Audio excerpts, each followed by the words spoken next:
안녕하세요, 가치아입니다. 10월 7일 월요일 국내 시장이 마감되었습니다. 자, 오늘은 이번 주의 첫날인 월요일이에요. 다행히도 코스피 코스닥의 흐름이 굉장히 좋았고 코스피는 1.6%의 급등과 함께 오랜만에 2600포인트를 돌파했습니다. 그리고 코스닥도 마찬가지로 비슷하게 오늘 1.5%의 급등이 있었고 양시장 모두 굉장히 좋은 흐름으로 마무리되었습니다. 조금 뒤에서 설명을 드리겠지만 아무래도 전날의 고용지표가 굉장히 잘 나왔고 더 이상 경기 침체는 없을 것이다, 이런 기대감이 시장이 많이 반영이 되었던 것 같습니다. 자, 그리고 코스피 상위 종목들을 보면 오늘은 반도체 관련주, SK 하이닉스를 중심으로 굉장히 좋은 흐름이 나왔고요. 또 2차전지 관련주도 굉장히 좋은 흐름이 나왔습니다. 그리고 금융주도 좋은 흐름이 나왔고 전반적으로 빨간불이 많이 찍혔던 하루였던 것 같습니다. 그리고 현대차도 마찬가지로 오늘 3%의 상승이 나왔죠. 그리고 참고로 말씀드리면 현대차 인도법인 있죠? 그거는 10월 22일에 상장 예정입니다. 이어서 코스닥은, 자, 코스닥도 전체적으로 좋은 흐름이 나왔고 일반적으로 이렇게 성장주, 기술주 중심의 상승이 나오다 보니까 오늘은 제약 바이오주 쪽에서 약간의 부진한 흐름이 나왔습니다. 그리고 코스피 수급을 살펴보면 오늘 비록 기관과 외국인의 순매수 규모는 그렇게 많지 않았습니다.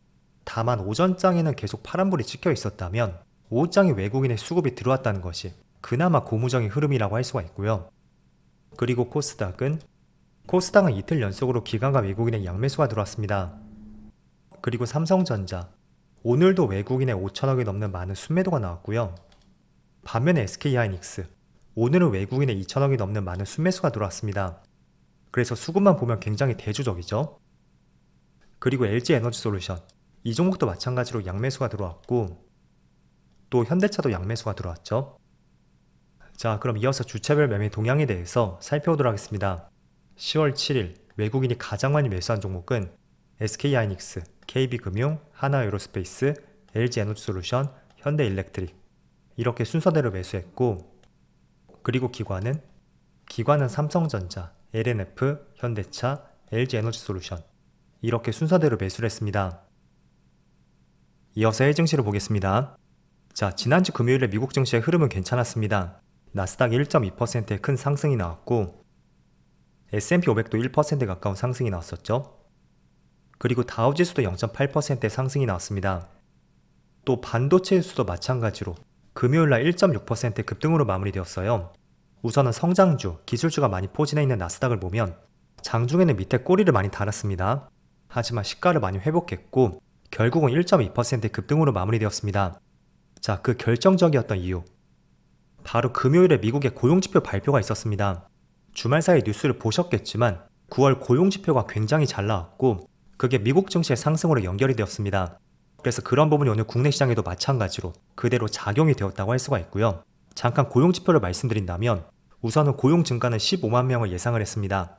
그런데 무려 25만 명이 발표가 되었고 그 때문에 그동안 7, 8월 달에 국내 시장을 비롯해서 세계 시장이 미국 시장의 경기 침체를 겪을 수도 있다는 그런 우려 때문에 시장에 급락이 나왔습니다. 그런데 9월 고용지표를 통해서 경기 침체에 대한 불확실성을 크게 지웠다고 생각이 되고 그 때문에 대부분의 미국의 성장주를 중심으로 해서 굉장히 좋은 흐름이 나왔습니다. 그리고 국내 시장도 마찬가지예요. 지금 크게 시장에 두 가지 요소가 있었거든요. 미국의 고용지표는 잘 나왔지만 반대로 약간의 해치 성격을 갖고 있는 중동발 리스크, 그거는 여전히 껄끄러운 이슈로 작용이 되었습니다. 핵시설, 정유시설, 여러 기관시설 타격 이슈가 나왔고 그게 아직까지는 완전히 해결이 되었다고는 할 수는 없습니다. 그래서 이런 재료만 놓고 본다면 다시 한번 시장이 본격적인 우상향 흐름을 기대를 해볼 수가 있겠죠. 하지만 여전히 중동발 리스크, 이건 언제든지 시장을 한 번씩 부러뜨릴 수도 있는 주된 이슈가 될 수도 있다고 생각이 됩니다. 하지만 지금 당장 주말 사이의 뉴스를 보면 크게 유가를 자극시킬 수 있는 그런 이슈는 나오지 않았습니다.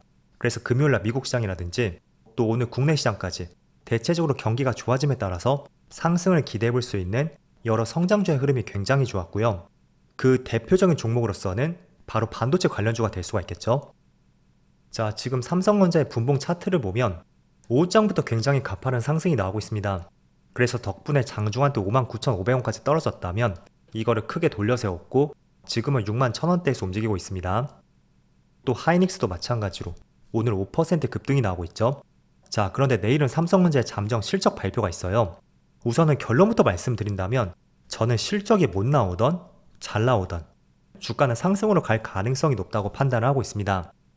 자, 왜냐하면 그동안의 차트의 움직임을 보면 충분히 부정적인 실적에 대한 선반영은 되었다고 생각이 되거든요.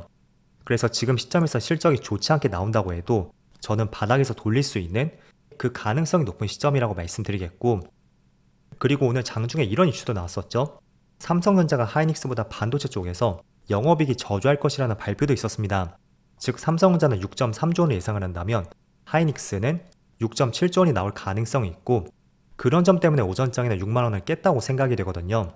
물론 이것도 마찬가지입니다. 내일은 잠정 실적 발표이기 때문에 사업 부분별 실적은 나오진 않겠죠. 그렇지만 어느 정도 추정은 할 수가 있을 겁니다.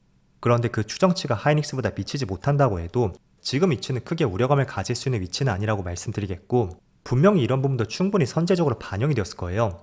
그래서 지금은 실적이 좋게 나오던 좋지 못하게 나오던 두려워할 수 있는 자리는 아니라고 말씀드리겠고, 자, 그리고 삼성전자의 월봉상의 차트를 보면 제가 여기 RSI 지표를 띄웠습니다. 통상적으로 제가 RSI 지표를 볼 때는 코스피 코스닥 쪽에서 지수가 언제쯤에 꺾일 수가 있고 또 언제쯤에 반등이 나올 수 있는지 그런 것들을 참조할 때 많이 보는 지표 중에 하나거든요. 자, 그런데 과거에 변곡점이 되었던 구간이 몇 번 있었죠. 대표적으로 2008년 당시 글로벌 금융위기가 나왔을 때예요. 그리고 15년 당시 이때도 서버용 반도체 시장이 커지기 전에 한 차례 반도체 시장이 좋지 못했습니다. 그리고 코로나 당시도 마찬가지였죠. 그런데 공교롭게도 RSI 지표를 보면 2008년 당시 그때는 38포인트를 기록했고 2015년도에는 37포인트를 기록했죠. 그리고 코로나 당시에도 또 36포인트까지 RSI 지표가 30포인트 중반대까지 내려갔거든요. 그런데 지금도 마찬가지로 과거에 큰 경제 위기가 있었던 그 당시만큼은 아니지만 41포인트까지 내려갔다는 것은 저는 지금 자리에서 오히려 베팅했을 때는 어느 정도 시간을 거쳤을 때는 손실보다는 수익을 볼 수 있는 가능성이 충분히 더 높지 않나, 그런 관점을 말씀드리겠습니다. 자, 지금 잘 생각해 보세요. 2008년 금융위기 그리고 코로나 당시 이때에 비해서 경제가 더 안 좋나요? 그거는 결코 아니란 말이죠. 그래서 38포인트까지는 떨어지진 않겠지만 그때와 비교해서 봤을 때는 지금 위치는 충분히 매력적이다, 이 점을 말씀을 드려볼게요. 그리고 PBR 지표도 제가 말씀드렸죠. 과거에 삼성전자가 PBR 1.0 초반까지 내려왔을 때 그때는 높은 확률로 저점을 다졌을 가능성이 있고, 그것도 한 번쯤은 기대를 해볼 수 있는 내용이라고 말씀드리겠습니다. 자, 그래서 어쨌든 내일 아침에는 삼성전자의 잠정 실적 발표가 있고요. 데이터가 어떻게 나오는지 한번 자세하게 살펴보세요. 자, 그런데 반대로 중동발 리스크, 전쟁 이슈는 아직까지는 끝나지 않았습니다. 그래서 국제유가 상승 관련주라든지 또 천연가스 관련주, 그리고 방산 관련주, 이쪽도 계속 변동성 있는 움직임이 나오고 있거든요. 자, 그런데 의외로 방산 관련주 쪽, 이쪽은 대형주를 중심으로 계속해서 신고가 행진이 이어지고 있습니다. 지금 하나 에어로스페이스를 보더라도 4%의 상승과 함께 오늘 다시 한번 신고가를 경신했고, 또 현대로템도 마찬가지예요. 오늘 신고가를 경신했습니다. 그리고 LIG 넥스원, 신고가까지는 아니지만 거의 신고가 근처까지 올라왔죠. 그래서 방산 관련주는 전쟁 이슈도 있겠지만 또 한 가지는 폴란드에서 국방비를 증액했다는 이런 기사도 한몫을 하는 것 같습니다. 기존의 GDP에서 4.2%를 담당했다면 4.7%로 증액을 했죠. 그래서 0.5%가 올랐는데 금액으로 환산한다면 7조 4천억이라고 해요. 그래서 추가 발주도 우리가 한번 기대를 해볼 수가 있고, 또 조금 전 보여드렸던 방산 관련주, 그쪽은 모두 다 대형주거든요. 그래서 최근에 전쟁 이슈 때문에 굉장히 널뛰기를 하는 종목들이 있을 거예요. 뭐 중앙에너비스라든지 한국석유, 그런 종목들은 대체적으로 시가총액이 낮습니다. 하지만 LIG 넥스원, 현대로템, 또 하나에어로스페이스, 이런 종목들은 대형주라고 할 수가 있는 만큼 대형주는 조금 더 작은 기업보다는 참조해볼 수 있는 데이터들이 훨씬 많다고 생각이 되거든요. 그리고 변동성도 적고요. 따라서 좋은 이슈뿐만 아니라 대형주들은 수급도 한번 우리가 체크를 해볼 수가 있겠죠. 그래서 조금 전에 LIG 넥스원을 보면 외국인의 수급이 꾸준히 들어오는 것을 볼 수가 있고요. 또 현대로템도 마찬가지입니다. 그리고 하나에어로스페이스, 이 종목도 최근에 외국인의 수급이 많이 들어왔죠. 때문에 조금 작은 기업들이라면 이런 수급을 체크하기는 조금은 어려울 수가 있습니다.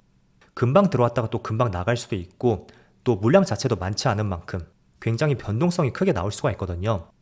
하지만 대형주들은 재료뿐만 아니라 거기에 더해서 이런 수급 체크까지, 이런 부분도 우리가 충분히 해볼 수가 있으니까 차라리 내가 전쟁 이슈 때문에 한 종목을 매수하고 싶다면 방산 관련주 대형주 쪽으로 한번 공략을 해보는 것이 좋을 수도 있습니다. 물론 그렇지만 이틀 사이에 급등이 나왔던 만큼 분명히 한 번은 눌릴 것이고요. 그때 들어왔던 수급만큼의 매도세가 나오지 않는다면 충분히 2차 상승을 기대를 해볼 수도 있습니다. 자, 그리고 오늘은 2차전지 관련주도 좋은 흐름이 나왔어요. 간밤에 테슬라의 한 차례 급등이 있었고 또 10월 10일 이때는 테슬라의 로보택시도 공개를 앞두고 있습니다. 그래서 자율주행을 이용해서 전기차 쪽을 어떻게 접목을 시킬 수 있는지 그런 것도 2차전지 관련주에서는 한번 기대를 해볼 수가 있을 것 같아요. 그리고 주말 사이 나온 뉴스를 보면 테슬라의 4680 배터리를 양산할 것이라는 이런 기사도 나왔습니다. 그래서 통상적으로 배터리 업계에 따르면 고객사 주문 물량이 확정이 돼야지 생산에 돌입한다고 해요.